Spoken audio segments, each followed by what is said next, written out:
तुम्हारी अम्मी और बहन अब तक यहाँ क्यों है? अपने घर क्यों नहीं गई? देखो, मैंने तुम्हें पहले कहा था कि इन लोगों को मेरे घर से दूर रखना। ये प्रोजेक्ट आपका है, कोई दूसरा इसकी रिस्पॉन्सिबिलिटी कैसे ले सकता है?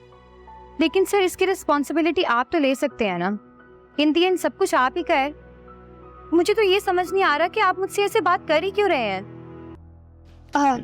हासिफ भाई, वो अपिया का फोन आ रहा है, काम का फोन होगा ना, मैं देख कर आती हूँ। कोई फोन वोन नहीं करना था उन्होंने, वो आपकी पिक्चर्स देख रहे थे। आप ही का तो पता नहीं कहाँ से ये नया ड्रामा शुरू हो जाता है। अचानक से तबीयत खराब हो जाती है और अचानक से ठीक भी हो जाती है। क्या चीज है पता नहीं। सब ड्रामे इनके। मेरे घर मत लेकर आइएगा इन्हें। शक्ल नहीं देखना चाहती मैं इनकी। जब तक ये सबकी खुशी तबाह ना कर लेना, तब तक इन्हें सुकून नहीं आता।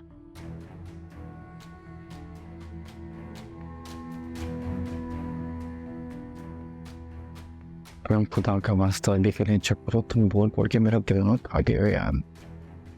ईस्ट तुम लोग कभी अपना मूड नहीं खराब करो, अपनी तस्वीर अच्छी बनो, ठीक है? सब देख रहे हैं ना मेरी जान। और पिक्चर खिंचवा। आज का दिन भी खराब कर दिया इन्होंने। आज आप ही ने भी जो हरकत की है ना सत्यन, वो कोई नॉर्मल हरकत तो नहीं है। सब कुछ हमें तुम्हारी फिक्र होने लगी है। क्या कर लेते हम अगर वो लोग कहते थे कि रखो अपनी बेटी अपने पास? शुक्र है कि आज आ गए, मामला संभाल लिया। अनम से बात हो गई, वो पहुंच गए खैरियत से? हाँ, पहुंच तो गए, लेकिन अनम अपसेट भी थी। और जाहिर है नया रिश्ता जब होता है तो इंसान परेशान भी होता है। सत्यन, आप ही ने जो हरकत की है उसके बाद और तुम भी उनको कुछ नहीं बोलते, उनको शेप देते रहते हो, उनको कुछ समझाते नहीं हो। ठीक है, तुम उनसे बड़े नहीं हो, लेकिन इसका मतलब ये नहीं है कि वो अपनी मनमानी करेंगी। कभी कोई रिश्ता उन्होंने निभाया नहीं है ना, उनको पता नहीं है। वो क्या जाने रिश्ता निभाना, कौन सा रिश्ता निभाया उन्होंने? सच कह रही हूं तुमसे, अगर तुमने उनको ना समझाया, ना रोका ना, जिंदगी बहुत मुश्किल हो जाएगी। सकता है, बात सच है, कड़वी लगेगी तुम्हें। सही कह रही हूं तुमसे, अगर आप ही की हरकतें ये रही ना, कोई शरीफ खानदान हमसे रिश्ता नहीं जोड़ेगा, और जोड़ेगा भी क्यों?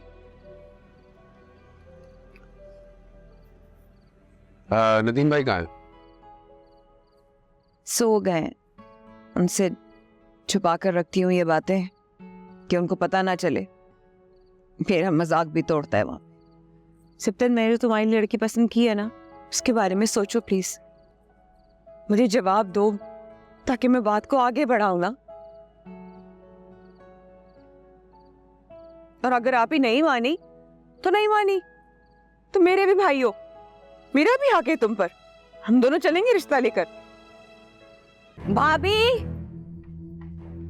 भाभी, ज़ारा भाभी।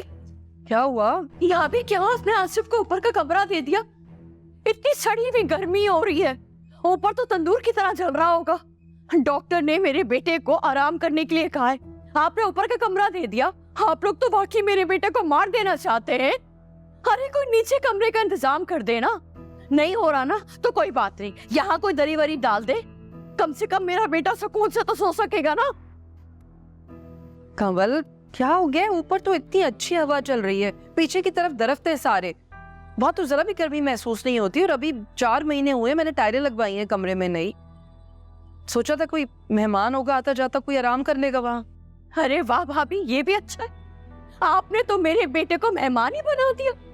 अगर इसी तरह पराया ही बनाना तो यहाँ लाने की जरूरत ही क्या थी? क्या हो गया कमल, इतना शोर क्यों मचा रही हो?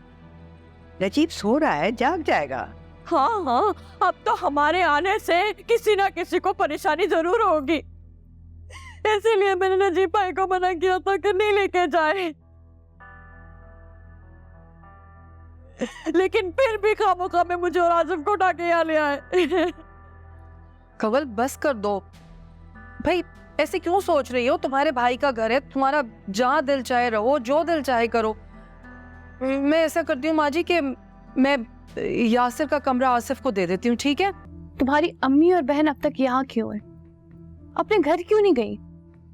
देखो, मैंने तुम्हें पहले कहा था कि इन लोगों को मेरे घर से दूर रखना। तुम्हारी वजह से मैंने वलीमे का खर्चा बचाया था, मेहंदी का इवेंट इतना सिंपल किया था।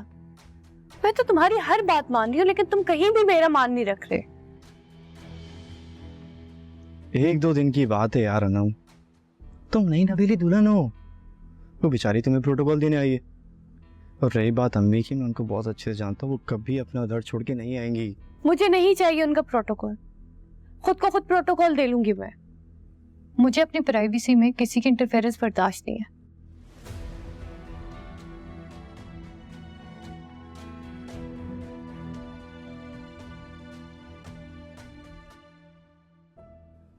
उस प्राइवेसी में मेरी जगह भी नहीं है क्या?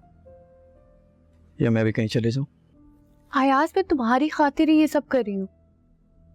तुम अपनी माँ और बहन के चुंगल से निकलोगे तो लाइफ में आगे बढ़ोगे। अपने भाई का अशर देखा हुआ है मैंने। मैं इसीलिए चाहती हूँ कि तुम मेरा साथ दो, इन लोगों से जान छुड़वाओ और हम अपनी लाइफ अपने तरीके से गुजारें। बहुत प्यारी लग रही हो। इस तरह की संजीदा बातें करके क्यों अपना मूड खराब कर रही हो? तुम जैसा कहोगी, वादा करता हूं ऐसा ही होगा।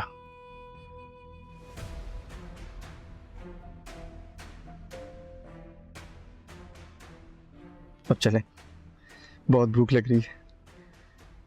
रेडी तो हो जाओ। तैयार तो हूँ।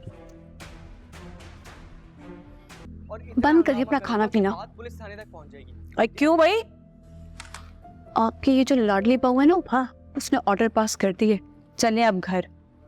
अरे उसकी ऑर्डर ना सुनती है मेरी जूती। और बात सुन, ये घर ना मेरे बेटे का है, जब दिल चाहेगा आऊंगी और जब दिल चाहेगा जाऊंगी। और जो कल उसकी बहन ने किया है ना, जब तक मैं उसका बदला ना ले लूं, यहाँ से जाऊंगी नहीं। क्या करेंगे आप? कोई फायदा नहीं होगा। सिप्तैन रोने वाले हुए थे, उन औरतों के आगे किसी की दाल नहीं गलने वाली। तू अपनी माँ को नहीं जानती क्या कि मैं क्या कर सकती हूँ? जानती तो मैं हूँ आपको अच्छे पे। अम्मा, मुझे बहुत भूख लग रही है, ये लोग तो जा रहे हैं बाहर खाना खाने। अच्छा, हम क्या ऑर्डर करें? ऑर्डर? हाँ तो फिर वो कर लेना, वो क्या कहते हैं, चूरन मंचूरियन, वो कर ले। और वो इतनी बड़ी सी जो रोटी होती है ना, उसमें सब ऐसे ऐसे ऐसे डला होता है, क्या कहते हैं उसको? पिज्जा। अच्छा, पिज्जा ऑर्डर। हाँ, पिज्जा ऑर्डर करे। आई एम सो सॉरी, मुझे लगता है कि मैं आप लोगों की मीटिंग में बिना पूछे आ गई। I am sorry, but I think मैं बिल्कुल सही टाइम पर आई हूँ। I bring good news.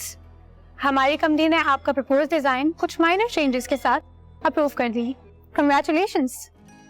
Boss, मुझे लगता है आज के दिन की सबसे अच्छी न्यूज़ यही होगी। मैं इस पे as soon as possible काम स्टार्ट करना चाहती हूँ। तुम्हारी वो स्टार आर्किटेक्ट नजर नहीं आ रही, एक ही कॉन्फ्रेंस में इतना इम्प्रेस कर दिया था। क्या नाम था उसका? मरियम आज लीव पर है। एनीवेज, मैं आप सबके लिए एक पर्सनल रिवॉर्ड भी लाई हूँ। हमारा जो नेक्स्ट प्रोजेक्ट है, जो कि एक हाउसिंग प्रोजेक्ट है, वो भी हमारी कंपनी सिप्तैन की कंपनी को ऑफर करना चाहती है। So congratulations again. Miss Maryam कहाँ है? सर, मैं घर पर हूँ। मैंने निम्रा को इन्फॉर्म कर दिया था कि मैं आज नहीं आ सकी, मैं लीव पर हूँ। और मैंने ईमेल भी कर दी थी। अच्छा, मिस निम्रा ने आपको हायर किया? नहीं सर, ऑफ कोर्स आपने किया है, लेकिन मैं प्रोटोकॉल को फॉलो कर रही थी। मिस मरियम, जो मैं पूछ रहा हूँ प्लीज उसका जवाब दे, और मुझे मेरे ऑफिस का ऑफिशियल प्रोटोकॉल सिखाने की आपको जरूरत नहीं है। सर, मुझे ये समझ नहीं आ रहा कि आप मुझसे पूछना क्या चाह रहे हैं। मेरे घर में एक इमरजेंसी हो गई थी जिसकी वजह से मुझे छुट्टी लेनी पड़ी है। इससे ज्यादा मैं आपको क्या एक्सप्लेन करूं? नंबर 1, आप मेरी परमिशन के बगैर लीव पे नहीं जा सकती। नंबर 2, आप प्रोबेशन पीरियड पर हैं। प्रोबेशन पीरियड में आप इतनी रिस्पॉन्सिबल रहेंगी तो जॉब आपकी कभी परमानेंट नहीं होगी। एंड नंबर 3, आपकी वजह से मुझे आज की मीटिंग कैंसिल करना पड़ी है, पोस्टपोन करना पड़ी। लेकिन सर, ये मीटिंग तो आज की स्केड्यूल ही नहीं थी, और इस प्रोजेक्ट की डिटेल्स तो मैं ऑफिशियल अकाउंट पे पहले ही मेल कर चुकी हुई हूँ। पर इसकी प्रेजेंटेशन तो कोई भी दे सकता है, ये प्रोजेक्ट आपका है, कोई दूसरा इसकी रिस्पॉन्सिबिलिटी कैसे ले सकता है? लेकिन सर इसकी रिस्पॉन्सिबिलिटी आप तो ले सकते हैं ना, इन दी एंड सब कुछ आप ही का है। मुझे तो ये समझ नहीं आ रहा कि आप मुझसे ऐसे बात कर ही क्यों रहे हैं।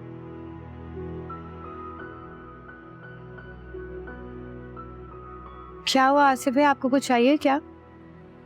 तुम्हारा फोन चाहिए था, एक कॉल करनी है, बैलेंस खत्म हो गया। आप अच्छा ये लीजिए।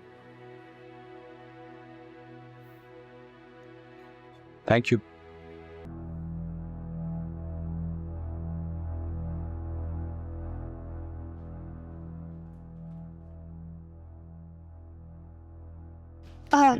हासिफ भाई, वो अपिया का फोन आ रहा है, काम का फोन होगा ना, मैं देकर आती हूँ।